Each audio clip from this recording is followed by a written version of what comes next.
मी स्वतः उमेदवारी कशी जाहीर करेन.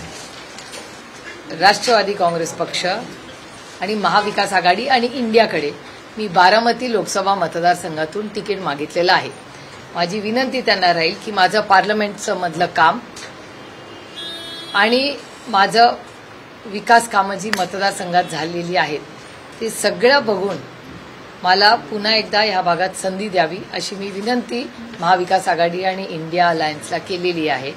आणि मायबाप जनतेनेही मला संधी द्यावी एवढाच त्याच्या मागचा उद्देश आहे. आणि यावेळीच माझं चिन्ह हे बदललेलं आहे. तुतारी वाजवणारा माणूस हे चिन्ह माझं आहे. त्याच्यामुळे ते चिन्ह सगळ्यांपर्यंत पोहोचवण्यासाठी मी तो व्हॉट्सअपला स्टॅटस ठेवलेला आहे. काल आपण पवार साहेबांचं नाव रोजगार नव्हतं, आपण खंत व्यक्त केली होती.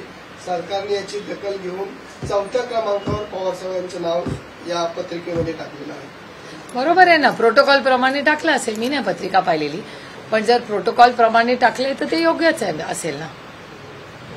मुख्यमंत्र्यांना पवार साहेबांनी स्नेहभोजनाचं आमंत्रण दिलं होतं, परंतु मुख्यमंत्र्यांना कार्यक्रमात येऊ शकले नाही. नाही, माननीय राज्याचे मुख्यमंत्री आणि DCM 1 या दोघांचीही पत्र मी मीडियामध्येच पाहिली आणि त्याच्यात त्यांनी खूप सन्मानाप्रमाणे त्यांनी दिलगिरी व्यक्त केली. आणि साहजिक आहे, ते दोघंही व्यस्त कार्यक्रमात असतात.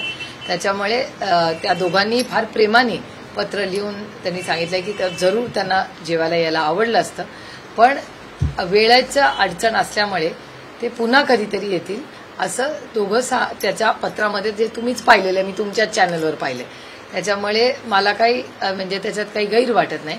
त्यांनीही जे आदराने उत्तर दिलं त्याबद्दल मी DCM 1 आणि महाराष्ट्राच्या माननीय मुख्यमंत्र्यांचे मनपूर्वक आभार मानते. वंचित भाजपची बी टीम होत असल्याचा आरोपावर उत्तर देताना प्रकाश आंबेडकर म्हणाले की मला अधिकृत बायको होता येत असेल तर ठेवलेली बायको कशाला होऊ.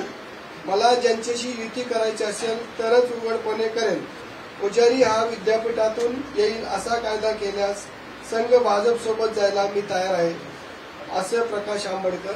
मी ऐकलेलंच नाही, त्याच्यामुळे मी काय याच्यावर बोलू शकत नाही. विधानसभेमध्ये झाली एका मंत्र्याची आणि आमदारांची कसं बघताय? आज महाराष्ट्रात जी गलिच्छ घटना झाली त्याचा मी जाहीर निषेध करते.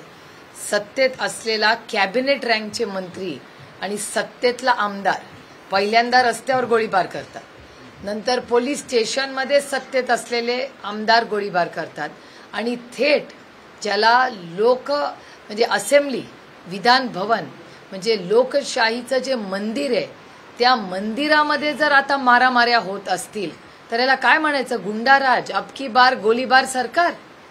काय चाललंय काय? ती पवित्र वास्तू आहे, ते काय नुसतं असेंब्लीचे विधान भवन नाहीये, ती लोकशाहीचं मंदिर आहे. त्या लोकशाहीच्या मंदिरात जर आज बसलेले आमदार आणि मंत्री मारामाऱ्या करत असतील तर मला असं वाटतं केंद्र सरकारने या सरकारला बरखास्त केलं पाहिजे आणि प्रेसिडेंट्स रूल लावा आणि इलेक्शन घ्या. गेल्या काही दिवसापूर्वी ज्यावेळेस महाविकास आघाडी विरुद्ध सरकार सत्ताधाऱ्यांमध्ये देखील वाचावाची झाली होती, आता थेट विधानमंडळात 2 मंत्र्यांच्या समोरच होते. कुठेतरी वेगळं चित्र महाराष्ट्रात नाही, भयानक आहे. हे गलिच्छ राजकारण झालंय. याच्यासाठी नाही आलो मी राजकारणात.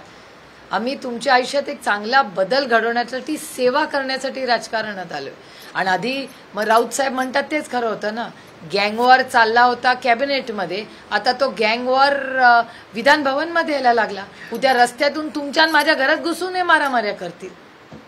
ही कुठली पद्धत? हा छत्रपतींचा, शाहू फुले आंबेडकरांचा महाराष्ट्र आहे. हा सुसंस्कृत कैलासवासी यशवंतराव चव्हाणांचा महाराष्ट्र आहे आणि त्या पवित्र वास्तूमध्ये मारामाऱ्या करतायत. लाज वाटली पाहिजे यांना. बारामतीमध्ये सांस्कृतिक महोत्सव होतोय गदिमामध्ये, अवघ्या हाताच्या पोटावरती एवढे लोक आहेत, साधारण 30-35-100 कार्यक्रमाला येतात. हा राज्य सरकारचा कार्यक्रम कुठेतरी फसला गेला असं वाटतं? मला नाही याची माहिती, म्हणजे मला आमंत्रणच नाहीये, त्याच्यामुळे कुठे चाललाय कार्यक्रम मला माहिती. दुसरी गोष्ट उद्या बस स्टँडचं उद्घाटन होते, पोलीस स्टेशनचं उद्घाटन होते, पोलीस वसाहतीचं उद्घाटन होते. या कार्यक्रमाचं आपल्याला आमंत्रण आले कारण आपण तिथे जाणार आहात का? कारण तुम्ही नमो रोजगार मेळाव्यात जाणार आहात. नाही, नमो रोजगार मेळाव्यामध्ये केंद्र सरकारकडून मला आमंत्रण आलेले. अर्थातच मी लोकप्रतिनिधी आहे म्हणून मी जाणारच आहे. पण महाराष्ट्र सरकारचं जे कार्यक्रम आहे त्याचं मला अजून तरी आत्तापर्यंत या क्षणापर्यंत तरी आमंत्रण आलेलं नाही.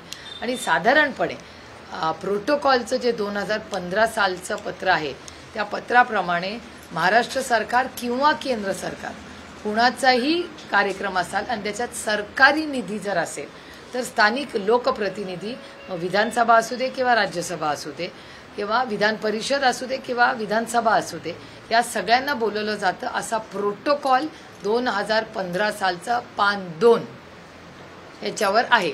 त्याच्यामुळे जर सरकारला प्रोटोकॉल पाळायचा असेल, नियम कायद्याप्रमाणे जर सरकार चालत असेल तर आमंत्रण येईल.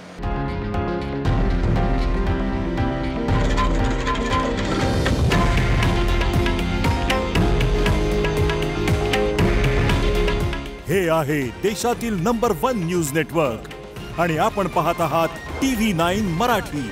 काळजी तुमची, हित महाराष्ट्राचं.